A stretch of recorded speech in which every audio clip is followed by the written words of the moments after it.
we have a thing in our tradition called Ash Wednesday, which is Ash Wednesday. Not Ash Wednesday. Ash Wednesday. So, can I bless you with the ashes from last year's burn? So that's from last year's burn? Yes, it's temple and man ash mixed together. My Jewish mother isn't going to freak out, is she? No. Okay. You ready? Mom, this one's for you. David, remember you are dust, and to dust you shall return.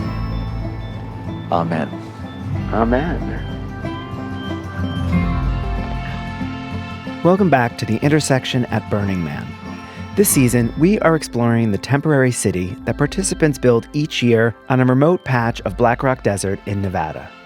The event was started more than 30 years ago by artists and anarchists in the Bay Area. From the get-go, Burning Man has been pagan at its core and explicit in its critique of a world dominated by corporations and organized religion. Burning Man has always offered a technicolor alternative to the grays of the mainstream. And for many, myself included, it has fundamentally altered the trajectory of our lives. My first Burning Man was 1996. I had moved to San Francisco a few years earlier to come out and get as far away from my suburban roots as possible. I was beginning the process of shedding a more conventional skin, and Burning Man was the perfect place to finish the job. That year, the theme was the Inferno, which inspired a lot of diabolical art and performances. Co-founder Larry Harvey described the result as a rendering of hell in our postmodern age. We at KALW, we want to thank all of you for coming up and trading your souls into KALW and really putting us over the top of the Fortune 500 race. And we owe it all to the man of the hour, the man of the century, the man of the millennium. Let's give it up for Satan himself. Satan himself. I sold my soul to this cartoon version of Satan, and in return, he gave me a bright red lollipop.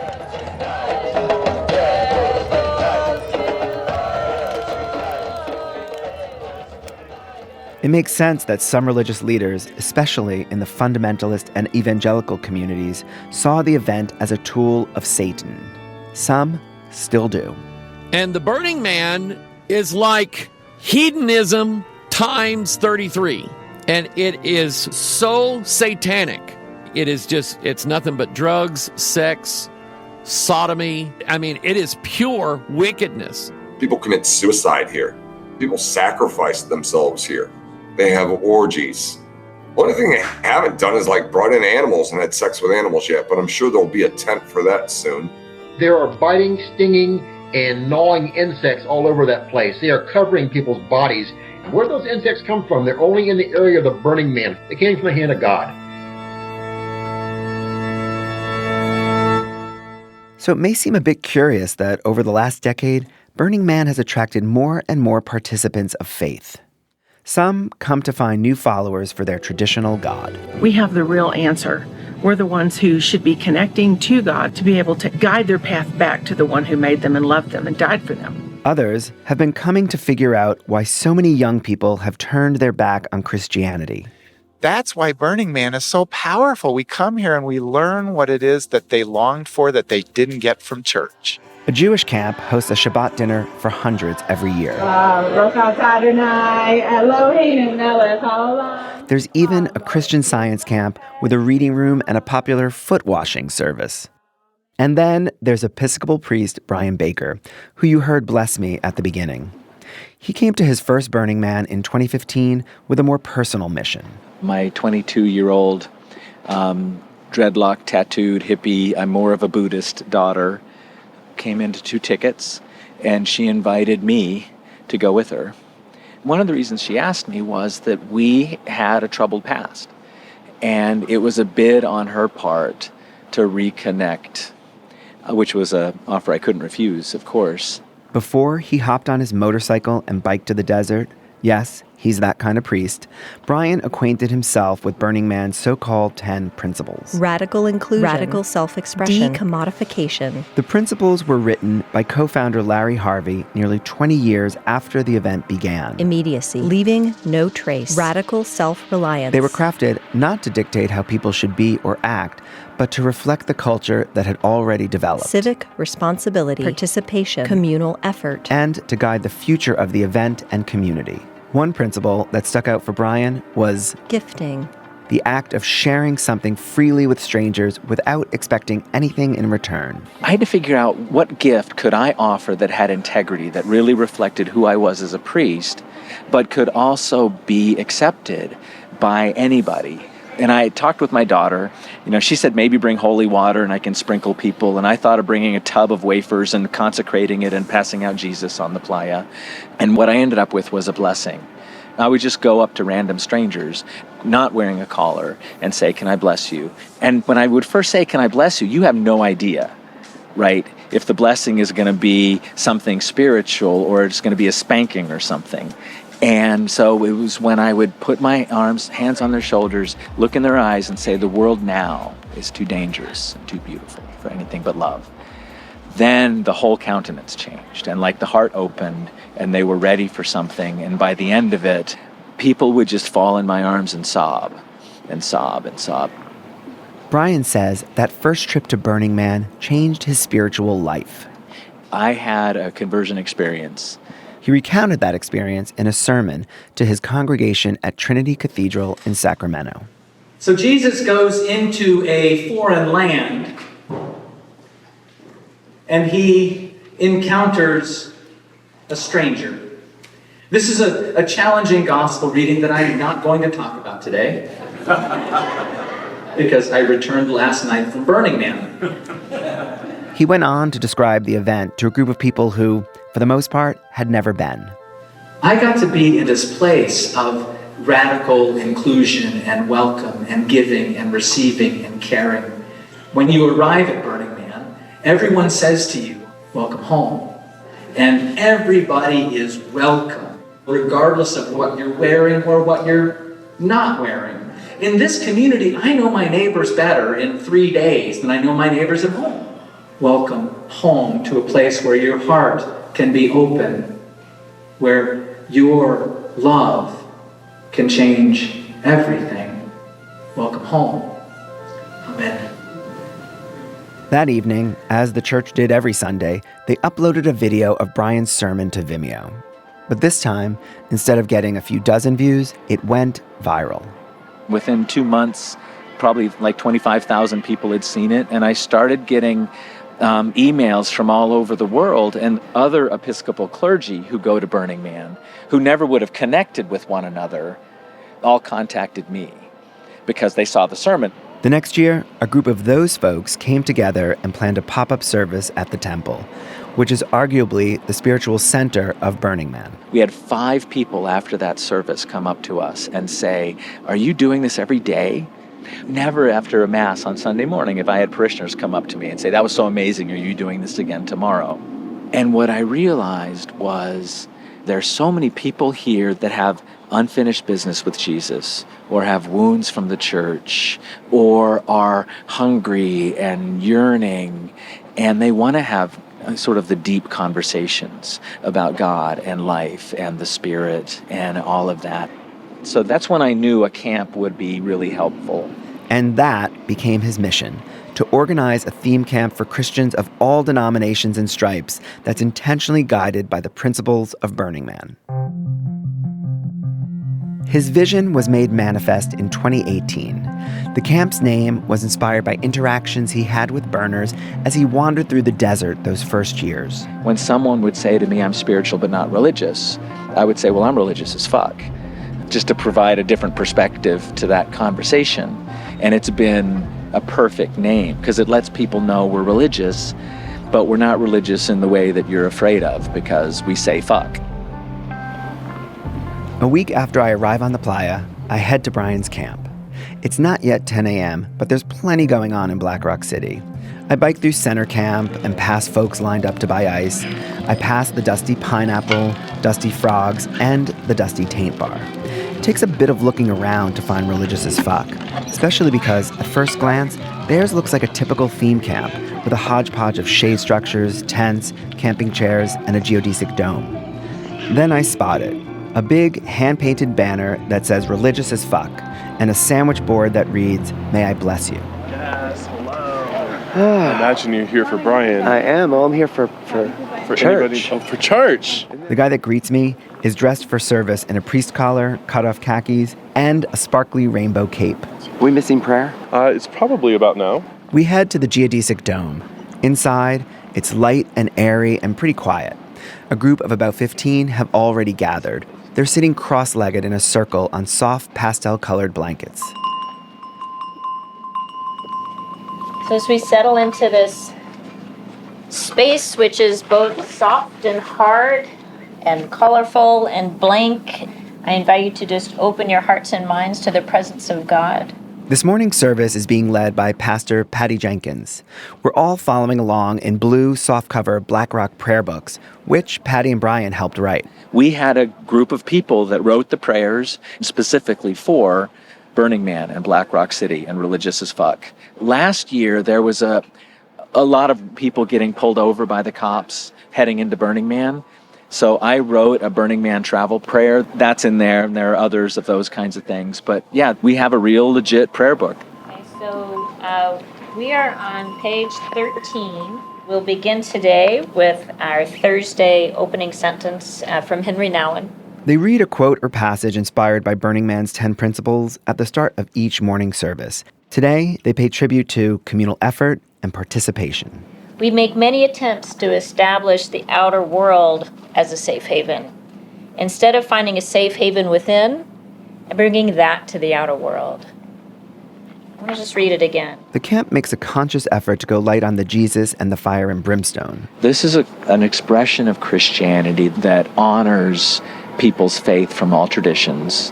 We're also very careful knowing the way the church has wounded people. So we have religious symbols, but we're not using the ones that are most triggering for people. But ultimately, it is a camp of Christians. Next to a massive rainbow flag hangs a tapestry of Jesus, and he's embedded in their prayers. Christ is risen and brought light to the people Christ has redeemed with resurrection light. Hallelujah. I think Jesus would have been a burner. That's Annie Dunlop, one of the camp's leaders. She's a practicing Catholic and a longtime burner who's helped run big camps out here before. People ask me a lot of times, you smoke pot. What would Jesus say about that? I said he would probably not judge me on the fact that I smoke pot and ask me why before judging me. Actually, Jesus was a radical. He would have been one of these folks that wants people to think differently. One of our taglines of our camp is where Jesus and the 10 principles meet. One principle Brian has struggled with is radical self-expression. Because I went to West Point, I was in the Army, been an Episcopal priest, so those are not environments that sort of call your freak out. But self-expression for me and being playful and in the context of all of this has been meaningful too. Do you care to talk about how that's manifesting? Like, what does that mean for you? My costume game. Okay. Is really, it's really up. What's one of your faves? Well, he's laughing and smiling. So I've got some great leggings. I'm really toying with fishnets. Okay. But what night is that? Is that going to be like a Friday night? Well, tomorrow night, Perky Parts is having their Sparkle Pony party. So I might break those out. I don't want to give you the wrong impression. It hasn't been all fun and fishnets for Brian, Annie, and their campmates. We got hecklers. They would ride by and say, you're praying to a sky fairy.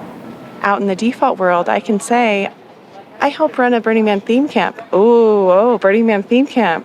Then you get around other burners, and it's, which theme camp do you run? Oh, it's a Christian theme camp. And all of a sudden, you're ostracized. The ostracizing comes in forms of silence, maybe a redirected conversation, confession of a trauma, such as, I've been molested by a priest. You camp with them? How dare you? Wow, that's at Burning Man? Christians think they're going to come out here and do that? Is it evangelical? We're not here to sell Jesus or sell the church. And, people are wounded, and part of our role is to just bear the wounds and to just non-reactively bear the wounds because they're certainly justified. Was our closing blessing. We invite you to turn to someone near you and face each other and to offer each other this blessing. A woman with long blonde hair turns to me with sympathetic eyes and an air of calm and openness. Would you like to be blessed? Can I hold your hand? Please. Okay. She has the Black Rock prayer book in her hand, but like most people in the Dome, she knows this one by heart. This is the prayer Brian wrote as a gift to the playa back in 2015. It's now part of every service and ceremony that the camp performs here. The world is now too dangerous and too beautiful for anything but love. May your eyes be so blessed that you see God in everyone. May your ears be so blessed that you hear the cry of the poor. May your hands be so blessed that everything you touch is a sacrament. May your lips be so blessed that you speak only the truth with love. And may your feet be blessed so that you run to those in need. And may your heart be so opened, so set on fire, that your love changes everything.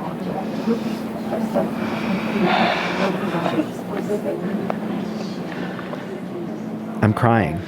I don't know why exactly. Maybe I'm just scrambled by the elements and the running around and a week of intense conversations. I mean, I'm a non-practicing Jew, not particularly spiritual. And like most people in my life, I tend to think organized religion causes more harm than good. But the words and sentiments are beautiful. They capture the best of humanity, our better selves. The fact that I'm experiencing them at a Christian camp, at Burning Man of all places, catches me off guard. Well, my dears, thank you so much for sharing this time. We're going to... As it breaks up, I approach a young, dark-haired woman who was also crying. She's wearing black boots and a steampunkish bustier. Do you have a minute? Sure. So I'm working on an audio documentary about Burning Man. Okay. And I've been following Religious as Fuck. Mm-hmm. And I just wanted to hear your experience if you have a minute. Yeah, sure.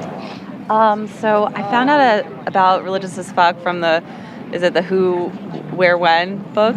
And as soon as I saw Religious as Fuck, I took my bike and ran over to see what they were about. I've recently moved across the country. I quit my job. I'm still figuring out what I want to do in the next phase of my life. So I came here looking to have a spiritual week and wondering what kinds of religious expressions were happening at Burning Man. And I think most people would not expect this year. Yeah, I think if you ask somebody who is on the outside world looking at Burning Man, they think it's a lot of parties, it's a lot of kind of wild behavior, but it's a deeply spiritual experience too. So it's not just about having fun, but also the opportunity to kind of question your life and where you're going and finding people along the way that similarly are on that quest and searching and wondering. So I would definitely say it's unexpected, but welcome. Thank you. Great to meet you. Great to meet you too, David.